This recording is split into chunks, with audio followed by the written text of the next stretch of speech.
Kumusta mga Karim? Sino hindi nakakakilala kay Renz Abando, isa sa mga pinakamaingay na player ngayon? Simula nang lumabas ang lineup ng Strong Group para sa Dubai Games, agad kong naisip na dapat nating subaybayan si Renz Abando.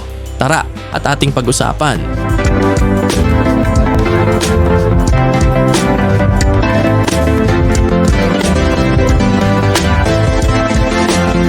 Mga Karim, kung gusto nyo ring matuto paano gumawa ng YouTube channel at pagkakitaan gaya nito, bisitahin nyo lang ang link na nasa baba. Dito sa channel na ito, nagbibigay ako ng mga tips at strategies paano magsimula mag-invest kahit maliit lang ang puhunan at mag-invest sa cryptocurrency. Sana suportahan nyo rin ang channel na ito. Matagal-tagal na rin tayong walang balita tungkol sa kanya, pero ngayon makikita na natin siyang maglaro ulit. At hindi lang basta-basta, kasama pa niya ang ilan sa mga pinakamalalakas na players sa tournament. Hindi natin kailangang bigyan ng malalim na interpretasyon ang bawat laro niya. Ang mahalaga, tingnan natin kung kumusta na siya ngayon. Nasa parehong level pa rin ba ang laro niya o may improvement na ba? Sa unang 3 laro niya sa Strong Group, nag-average siya ng 8 puntos at halos 2 rebound at 1 assist per game. Hindi ito magandang stats, pero kung titingnan natin ang konteksto na palagi siyang naglalaro kasama ang mga tulad ni na DeMarcus Cousins, Malachi Richardson at Chris Maculo, hindi na ito masama.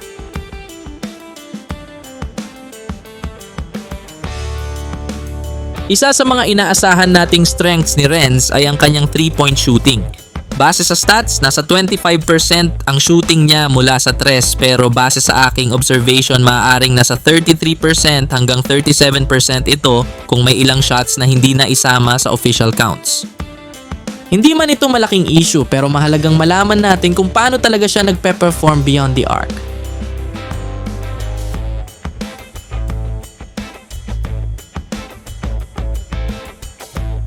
Isang bagay na talagang nakatawag ng pansin ko ay ang role niya sa lineup ng Strong Group.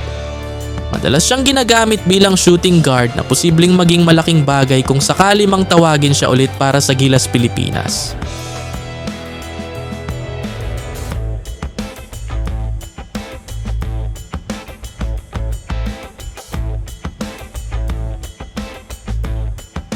Makikita natin na madalas siyang nakaabang sa corner, naghihintay ng pasa para sa open shot. Hindi pa siya masyadong binibigyan ng pagkakataon para gumawa ng sarili niyang tira, pero naiintindihan ko kung bakit. Ang daming ball handlers sa team na ito. Pero ang maganda, kahit hindi siya primary option sa opensa, nagagawa pa rin niyang umambag sa laro.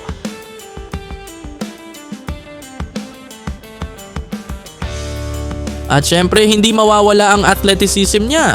Sa transition game, isa siyang malaking asset. Makikita natin kung paano niya ginagamit ang bilis at talon niya para makascore sa fast break. Isa pang aspeto ng laro niya na dapat nating pansinin ay ang kanyang footwork at basketball IQ. May mga galaw siyang kahawig ng laro niya noon sa Letran. High post moves, pull-up jumpers, at wise na pag-atake sa depensa.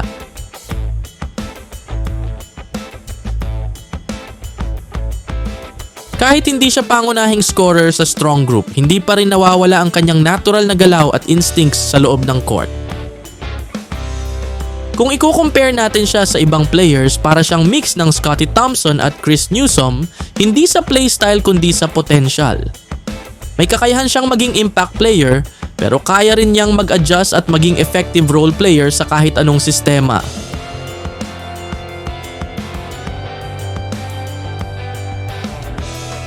Sa ngayon, mukhang maganda ang tinatahak na landas ni Ren Abando. Hindi man siya top scorer sa Strong Group, pero kitang-kita ang versatility niya.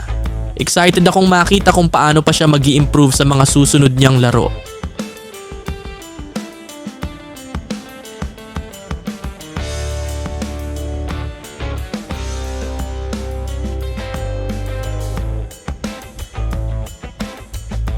Salamat sa inyong panonood mga ka-hoopers. Baka pwede nyong i-like ang video na ito at mag-subscribe na rin para sa mga bagong updates.